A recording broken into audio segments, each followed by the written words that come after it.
Welcome, ladies and gentlemen, to the 8.7 patch note rundown by yours truly, Scarra. At the beginning of every patch rundown, I'd like to point out that usually the state of the game. The current state of the game, I think, at the moment is that the resolve. I have big problems with the resolve tree. I think the resolve tree is too tanky for what it is, and it's really hard to be able to balance champions around the resolve tree existing in the game. I think it gives you too many early laning stats, and it pretty much pushes out the ability to be able to punish a lot of champions in lane. It does bring more other champions' viability up. Certain assassins can run resolve and get through lane a lot easier than they could before, so there is a trade-off for it. However, I still think it's probably too powerful as it is. That's kind of the only thing the main thing I've been kind of looking for is to take power away from that. There's still a bunch of other things where it's like I would like more killing power in the game. Slowly Riot has started to realize that, like, hey, we want there to be more kills, we want to nerf heal, we want to buff ignite. I love that idea. I think the idea of having more viable different strategies to do is what I would like in the game. So without further ado, let's keep reading. So what's their plans for this patch? This is the one where we update Aurelia. Okay, Duskblade changes, visiting assassins who are more than less expected. Oh, and we're hitting Ninja Tab. Yes, this, great job. I can already tell this patch notes perfect. But let's talk a little bit about the assassins. So Duskblade, I play a lot of Duskblade assassins. I play Zed, I play Talon. I also play a little bit of Quinn, who used Duskblade before. Assassins still suck. It's the thing about nerfing Duskblade is you're supposed to be able to nerf it to where assassins don't need to go Duskblade every game first item, so that it opens up the ability to balance them better. A lot of the changes for assassins like Talon, for instance, just feel weaker because it's like, well, you're giving up your assassination potential early, you're not getting anything to like late game that's like a 0.2 AD ratio. So you weren't really given much compensation, especially because the assassins tend to suck late game anyways. So with that in mind, I hope that they buff a lot more assassins currently. So let's keep going. Really cool, they reworked this, I talked about it before. Gragas, Q ratio increase, W ratio increase, W damage reduction with ability W damage duration decrease. So this is really interesting. Way back when I used to play professionally, Gragas was the best AP champ in the game. He would actually be able to kill you with 2 abilities at any point during the game, and it was pretty much unstoppable as a champion. Which is why Riot got so scared of that AP Gragas had nerfed and gutted like multiple times. So now I think AP Gragas is in a really bad state, and Gragas overall is, I would say, in a relatively bad state as well. He can't really jungle, he can't really solo lane. I think this is really interesting. Definitely AP ratio buffs are nice. I'll never say no to that. 0.1 to Q, great. That's his wave clear ability, and that's his harass ability. 0.2 to W, actually damage wise, really, really nice. Granting him damage reduction is also really, really good. It makes some of your offensive power translate to your defensive power, and it's more skill based now because you see they lowered the damage W reduction duration. The problem is they actually don't tell me what it's lowered to, which is very strange because Riot's patch notes usually are great at being able to give you numbers. So when they give you this and don't give you anything else, I'm a little bit confused. But I'm assuming it's somewhat like a 2-second window for you to reduce damage and power, similar to like Aurelia W that got changed to on live. I think that's cool. You can be more skillful with Gragas. It's not going to be that important, right? Think about how much 100 AP is on Gragas. I can get 200 AP by 2 items, maybe. You know, if I'm not going straight death cap, which I can get 300. And usually at 2 items, that's your like core build. That's when you'll be doing the most in the game. So at most you'll get like what, 12% damage reduction on top of the existing one. I think that's just okay. Like it's not gonna make AP Gragas super good, but it's just nice compensation buffs for players like Witty Fruity and Panunu who are playing AP Gragas a lot. These buffs will help out quite a bit. Elise. Spider Q base damage increased, Cumin E cooldown decreased at early ranks. Historically jungle staple, we haven't spied her on the Rift in a while. That's because she's OP if she's... Let's talk about Elise. Before we look at these changes, let's talk about Elise. So, Elise is one of the few assassin-oriented AP junglers that was always top tier. Especially in solo queue, but even in competitive, she has multiple gank routes that are very unique. Other junglers can't replicate. She's got damage immunity, disjoint to help for dives. She's got gap closer, she can CC, and she does burst damage. She's essentially the ultimate ganking machine, and she also does AP damage, which is very valuable in the jungle because the more AP damage you can get from mid, like all the roles, the more different roles can play more AP oriented stuff. So a lot of times I can't play Zed or Talon mid lane because the jungle role or the top lane role that is stacked with physical damage top tier picks, which means that I typically can play less. So when champions like Rumble are top tier, I can play more physical damage mid laners because I know that damage source will be covered by another lane. So more damage sources in the jungle that are AP are great, good in my book. You know, Zac, Elise, all that kind of stuff, great. What did they end up doing? 2 seconds off Cocoon. This is the most important buff. I don't think this will change her relative situation. I don't necessarily know if she's that bad. I have not seen a single Elise in like a month plus. I don't know if she's that bad. She might be okay, but people just don't play her because no one else plays her. And these buffs may see people play her more. I don't think this really changes too much. It is really nice to have the Cocoon cooldown, though. I think that is very, very, very good of them early. But this won't change her effective skill, just a slight buff. And to be honest, I don't mind that. I'd rather them slightly buff Elise here, and maybe in the future they're like, you know what, Elise still sucks. Let's give her a little bit extra. As opposed to being like, hey, Elise sucks. Why don't we just add true damage onto her kit? We'll just give it to her Q. You know, I think that I like these more subtle buffs. Hecarim, W healing increase. A melee champion who likes to build semi-squishy needs more durability in his kit. More healing from W should help Hecarim turn his Gallop shot into a Gallop some games. Huh. That's a large buff. 10% more healing wise. Huh, that's good. I like Hecarim. I don't mind Hecarim.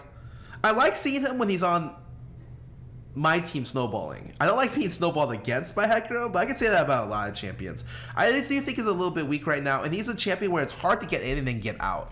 Usually what happens is you get in, and then you ulti deeper in to continue to dive. And so I like the ability to kind of make it so he will be a better, I guess, or a tankier target, especially kind of mid-late game.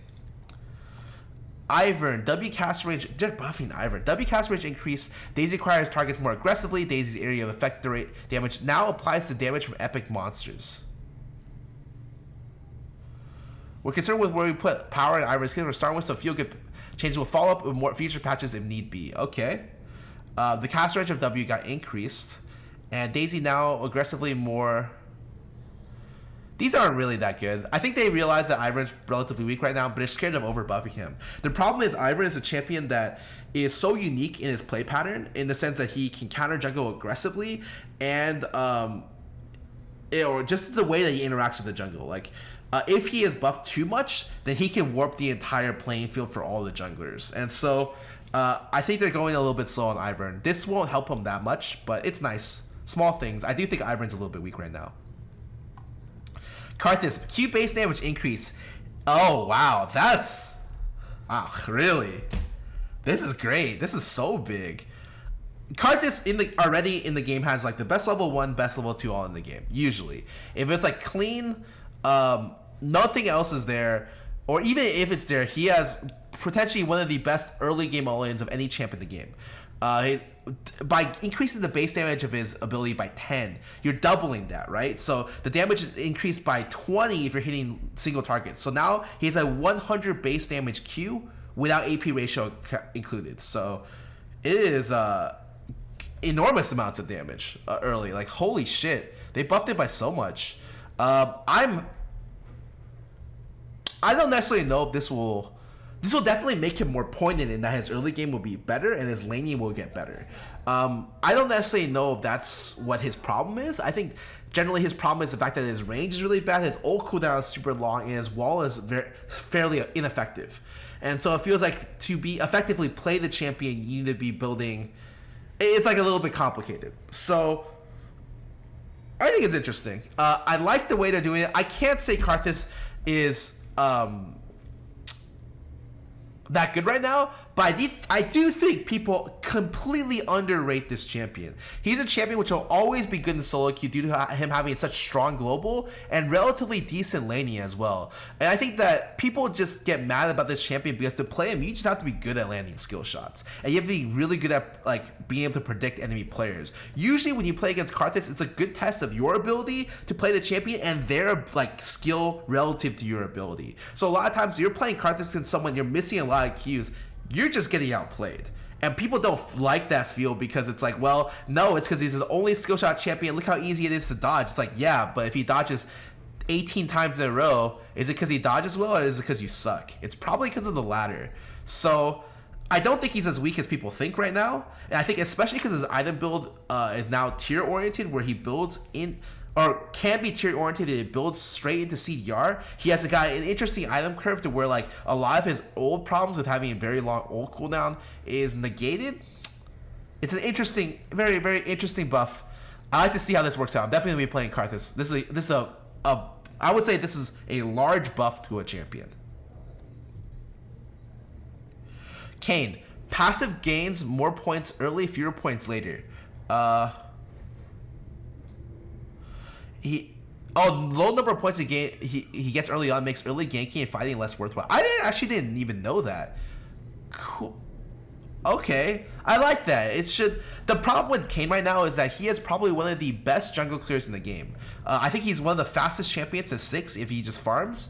And so I think incentivizing people to gank more should be a thing. You know, interaction with laners should be a thing. And being able to power farm, also an option, but I don't think you should take away from the impact of you being able to gank lanes. I like that. Other abilities can now be queued up with casting Q. Oh, that's actually really, really nice. So you can just Q into the W and you know exactly where it comes out. Leona's attack reset makes attack damage pretty valuable for her, so we're shifting that to be your base default adaptive stat. Oh, it's because her stuff is AP oriented instead of shifting it to AD as adaptive. Okay, whatever. That's pretty minor. Probably important for early game all-ins, but so she's slightly stronger in early all-ins. Cool. Lux, our cooldown refund on kill increase early. Oh, they've been watching me play some Lux. They've been seeing my problems. They're like, Scarra, we want you to keep going. Refund on kill increase at early ranks also triggers on enemy champions who die shortly after being hit by a final spark. Okay. They die within 1.75 seconds of being hit by a final spark. That is so good because I've had situations where it's like, okay, my Comet kills someone, my E kills someone, my auto attack after the ulti kills someone, a gust of wind from my teammates, Janna blows over a tornado, a level 1 tornado kills my thing at the end, and I feel awful for not getting the CDR refund, especially late game, where getting that CDR refund means that potentially you have 2 ultis in a team fight. And so I love that they're doing this. I love that they're buffing the cooldown refund early because 10% complete garbage. I would have been cool with like like 20, 35, 50, but they went all the way to 30, 40, 50. I like that. I'm not gonna say no. This champ sucks, so she needs as much help as she can get. This allows you to live the multi-ult fantasy a lot more, and it doesn't. And to be honest, she needs the help. Like, she definitely does. She's a champion where it's like, because she has a bad laning phase, she should get that like power elsewhere, and her power currently is very mid-game focused. So if she gets like this, helps her mid to late game, and she needs it. Good buff. Malphite, attack damage growth increased. Why? Some players are building him tanky, other building AP, some building Triforce. At the moment, he's underperforming, and we're looking to give him power that suits all of his builds. Oh, okay. E ratio increase. Oh, what? I love AP Malphite. I used to play this champ all the time. I literally one of my builds early in this season, I don't know if you guys remember, I used to play Transcendence Malphite that stacked 4 Frozen Hearts and a Frozen Fist. And I would just have 150 AP at that time too. This is a really interesting thing that they're doing. And so they're increasing the AP ratio by a lot. 0.4 is not a small number. If the entirety of Gragas's buffs were 0.1 on Q and 0.2 on W. And Malphite gets more AP buffs than Gragas does. Which one, that's just insane to me. But two, that's just insane to me. I'm sorry, I can't just repeat the same thing. I can't believe they give him this big of a buff. Okay, I think that there will be a viable AP path, if not slightly splashing AP would be very interesting, because he does have a kind of strong AP harass on Q, and just Pen alone makes Malphite pretty threatening sometimes. I do like that they're buffing his Unstoppable Force. I think rather than doing it this way though, it would be nice to buff his cooldowns for all of his levels, because I think, yeah, he's underperforming. That's because, like, I would have appreciated like a cooldown there from like early, like 110, like, you know, 105, 80 as well, like something from the very beginning. But I think maybe they're worried about giving him too much power early. Still, you can't complain. I think this is one of the weakest tanks in the game right now, and I like everything about that they're doing in this. So they're making Triforce better with this, they're making AP better with this, and they're making generally him better with this. So hopefully Malphite does come back and doesn't get crowded out by Cho'Gath, Scion, which he gets hard crowded out at the moment by those two. I think that he definitely has a lot of team comps that you should want to play him into. Stuff like, you know, a lot of Jack's getting played right now. A lot of it really will be getting played. And I think Malphite should be the pick of choice to play into those, but everyone's going other tanks because they're just better. Nocturne. Bonus AD while on the trail increased. Duskblade changes hit Nocturne harder. We expect this to give him some more damage. Okay, that's cool. I agree with it. I think not a big nerf. I think Nocturne's actually pretty good right now. His ulti is really disruptive. Pretty annoying to play into some of the like the Trundle Olaf meta right now, but still good juggler for solo cube.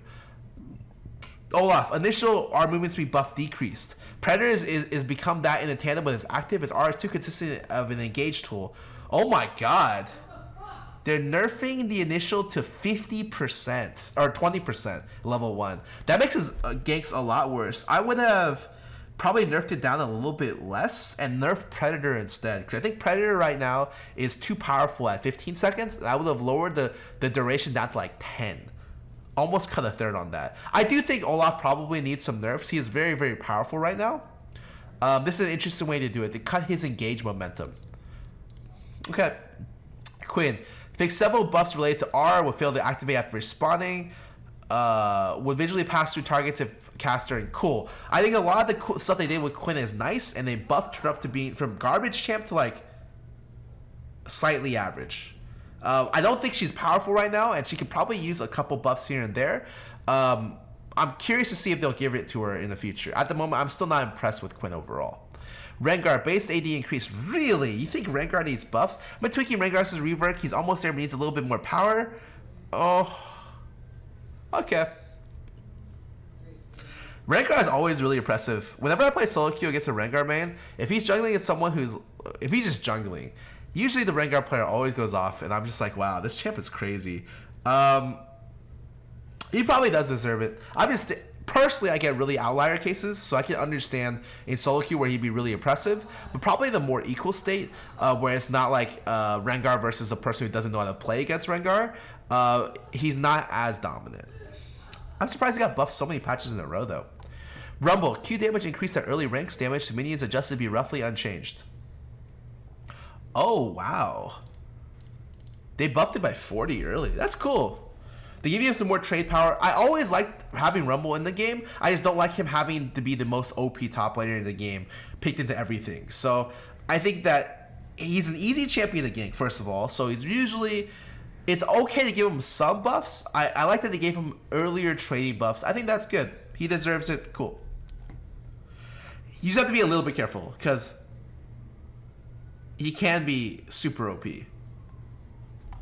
Keep going. So Sejuani, health growth decreased, E-stun duration decreased at later ranks. Supposed to be a tank who excels in skirmishes and slightly less strong in team fights, but a high crowd control durability make her solid at the ladder as well. She's just the best tank assassin in the game. Okay, so they lower her health gain and they lower... Wow, the stun duration got lowered a lot. From 2 to 0.4? Really?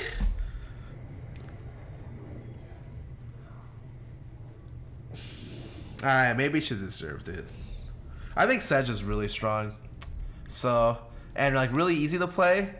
Alright, maybe she deserved this nerf. I'm not too opposed to these nerfs. I think, yeah, Sedge is pretty good. But this is a huge nerf to her Permafrost, though. Shake a Q bonus damage ratio reduced. Wither the proc bonus damage reduction effect reduced. Last patch, Deceive gave a lot more power to compensate for Dustblade. It was a bit too much. We're tightening up the window so we can use this Deceive. Next basic attack within... Oh my god, he had 2.5 seconds after leaving stealth to do bonus damage? And reduces the Deceive cooldown? I didn't even realize. And they nerfed it from 0.7 to 0.4. Okay, well, I don't know how powerful Shaco is right now. I think he's relatively good, but I also think Shaco players are one tricks. So it's hard for me to generally feel the power level of the champion. This is a really big nerf, though, but maybe he needed it, because actually having a 0.7 to 80 ratio on Deceive seemed insane. This feels like a big buff, though. Like, I would have been okay reducing it to 1 second. Or reducing the 80 ratio, like, to this, like just to this, and having this in the game. I'm surprised they decided to do both. Swain, Q cooldown increased at early ranks, Q base damage decreased. He's hit the 2 strong point, yes. Rather than spot can now be pinged to show the allies remaining cooldown pool. Great, really, really lovely quality of life buff. They reverted his cooldown buffs early, and they reduced the base damage. He'll still be good. But this will make it so he's a lot more abusable early game. Okay, fair enough. I think the thing was they gave him the reduction at the same time that they gave him the W buff. And so Swain like skyrocketed in terms of play pattern. Because, hey, look, when you're playing Swain, it's so hard to hit the W normally. But with the new W, it's pretty easy, actually. And so being able to actually use 4 abilities instead of 3 increases the power level of Swain tremendously. And I think that they undervalued the importance of doing that, which is why they also buff Q. So they're just reverting that back. All right. He's too strong as it is. I'm more ready to welcome nerfs onto the champion. Warwick Q no longer sometimes deal double damage. Great bug fix. Q damage fall off beyond first units decreased. Okay, so they're making the fall off to 60% from 50, taking back some of the nerfs. I like it. I think Zed still needs some problems. Where's my Talon buffs? Wait, what? I thought they're helping Duskblade champions. Where's Talon? They thought Talon's good? They think he's alright? The 0.280 ratio they put on his ulti, plus the fact that his ulti scales to level 18 now, I think that's good enough? Okay. Okay. That's cute, right? I'll remember this. I think Talon could use a little bit of buffs.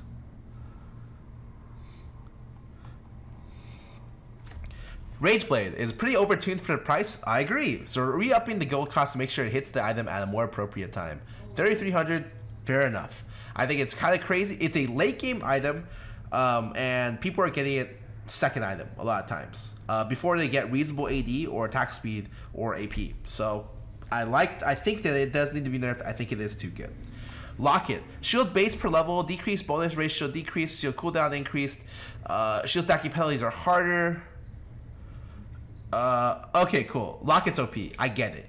And you know it's OP because Janna is buying Locket. Like, if Janna is buying Locket for an extra 150 health shield, that's insane. Why is that a thing? Especially because Locket should just be bought by champions who stack health. Like, support, usually melee champions who stack health were the ones that benefit from Locket the most. It should be bought by AP champions or champions who are going like redemption. Redemption Locket shouldn't be the build path for enchanters. So cool. I think great nerfs. I like the fact that they're nerfing this. I think it is too good. Excellent. Good job. Tabbies. Armor decreased. Basic attack damage increased. What?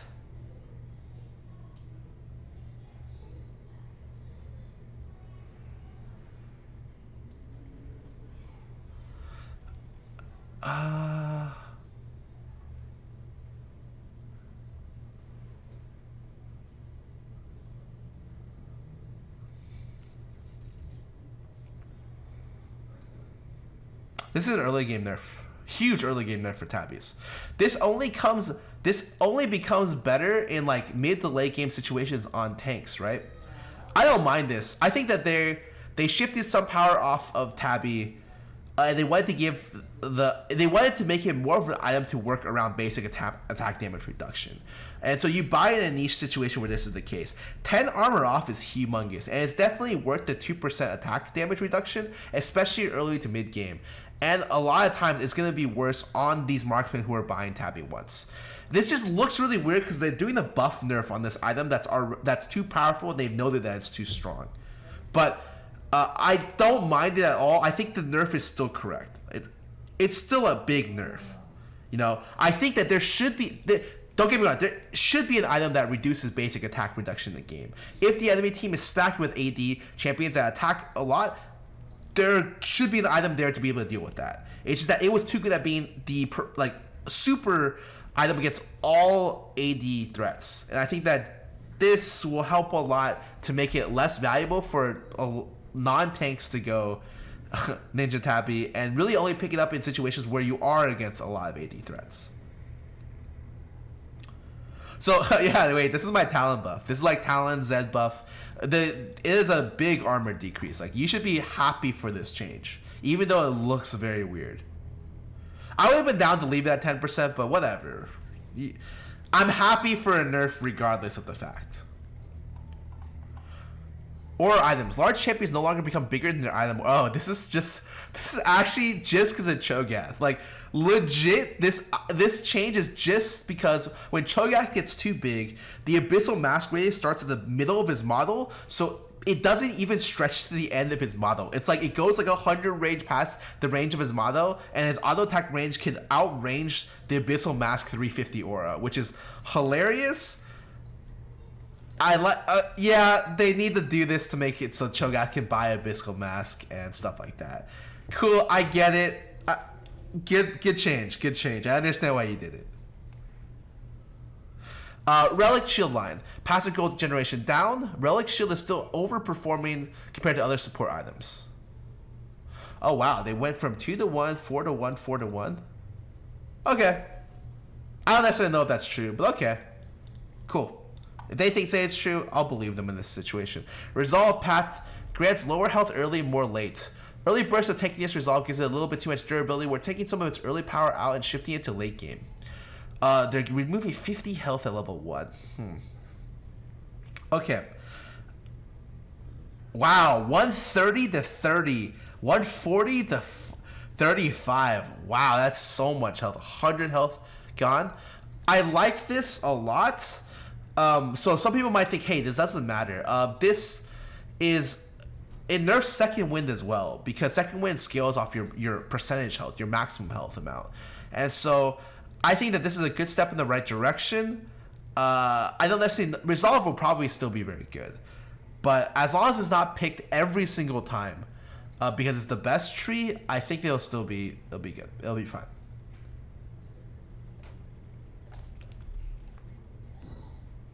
Mana Flow Ban. Hitting champions with spells grants maximum what? Up to 10 times. Once a spell stack has been reached, Mana Flow Ban restores missing mana every 5 seconds. Quietly been one of the strongest runes on the champions who use it best. Yes. To make it more accessible, trying to tie its variance to game skill. Cool. Hitting enemy champions with a spell grants 25 maximum mana up to 250.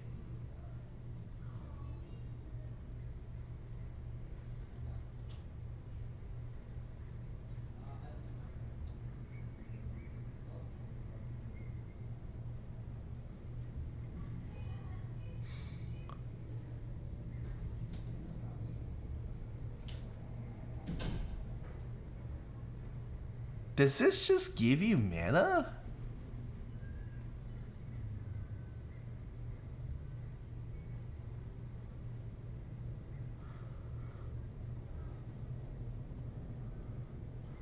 This seems crazy. So the thing I'm comparing this to is let's think of other runes that give mana.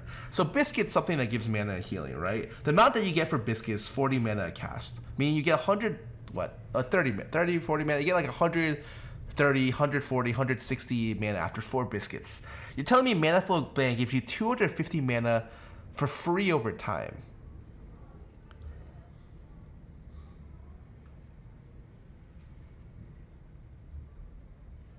It is a 15-second cooldown, which means more than likely you'll finish it. Let's say you'll get 1 cast or 2 casts a wave. 15 seconds is a long cooldown. Don't underestimate this. So you finish this around the 5 to 10 minute mark, 5 to 15 minute mark.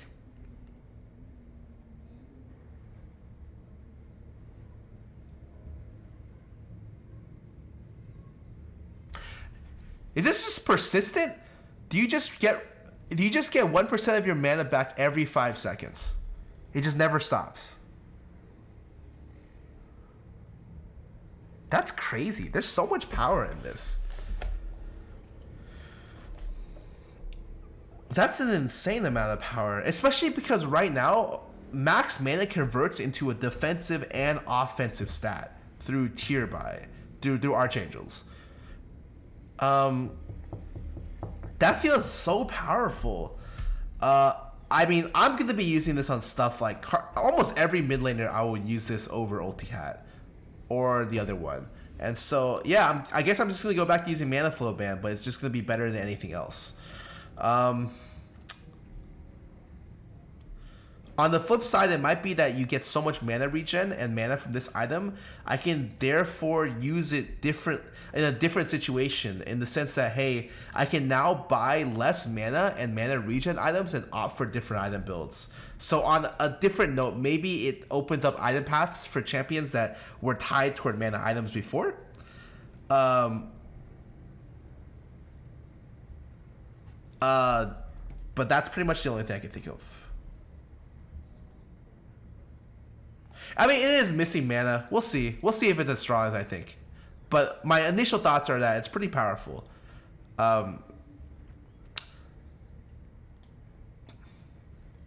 Okay. Presence of Mind. Enemy takedowns restore 20% of your max mana, refund 10% of your ulti's cooldown.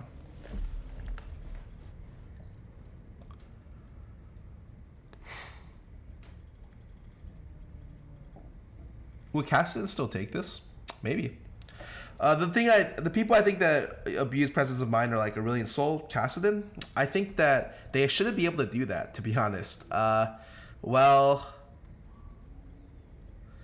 the thing is, you don't need, Cassid doesn't need Presence of Mind to be a good. You never did. Like, it's fine, but I don't think Veigar or Lux would use this. I actually don't know who would take this now. Not many champions would take Presence of Mind.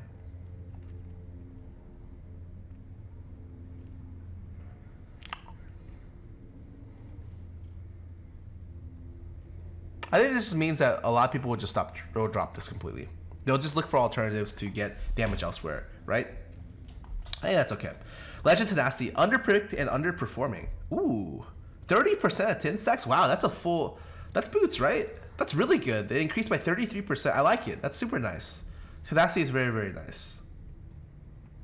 Cut down. We're looking to up the damage this brings against full durability champions.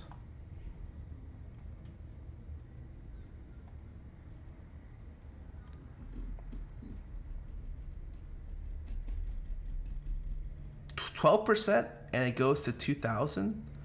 They buffed it by 12. But they didn't make it any different max health difference by 2%. I'm still not taking this, man. Make me an offer I can't refuse. This is still not worth my while against double tank comps. I'm still taking Q. Like, give me more. Maybe 15%. I'll consider it. You know, that's a lot. I'm not taking it. I don't remember a single time of any game I've ever taken cut down since the preseason. Zombie Ward. Double vision whammy provides vision when you're taking it. Always too good when it gets users ahead. Agreed. Why is it drop a ward initially? Zombie Ward duration level 36 level 1 to 4. 36 seconds to 1. Okay, thank God. This gave too much vision in the game for free. Love the change. God bless this in the game. It should never have been at this point anyways. Approach velocity currently being outperformed by other competing runes. This is really interesting. I think approach velocity is very good. It's just underrated. 50% is a lot of move speed. When you're looking at stuff like Janna W, maybe even Kench, you're getting in situations where, like, yeah, someone gets tagged with a debuff, you're moving pretty fast.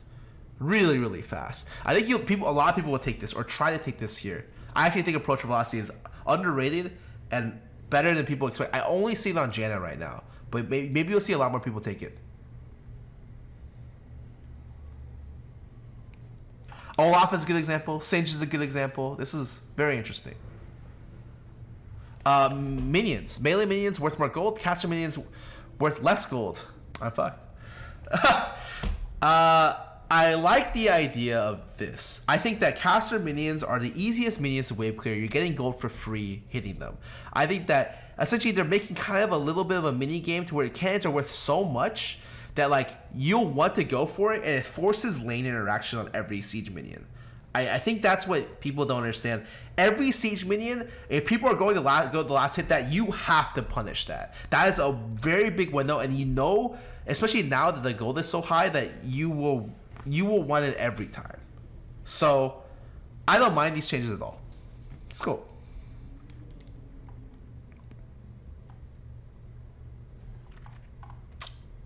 Doesn't affect me at all. I'm a perfect player. I always hit my CS. Crest of Cinders. The amount of damage red buff applies to jungle's ability to gank and push a tower is pretty high. It can make a difference between a tower kill and a tower half health. Not much gameplay around it. It was just escalating how quickly towers fell, so we're removing it. I actually like this change. I think that it's really good in the sense that, hey, towers are going down a little bit too quick right now. I would like to elongate laning phase a little bit. I think we're moving past laning phase a little bit too quickly. And so red buff is one of the silent offenders of that notion, and I like that they're removing it for tower damage. Cool, I like it. Attack moving on cursor selects a larger area. Okay. Voice chat. Better audio notifications when players join the party or unmute themselves. I don't use voice chat because I don't have friends. And bug fixes. Cool, which I never read. They're adding Rumble skin. Looks pretty cool. Like, and Lancer Wukong, which is sick, but no one plays Wukong.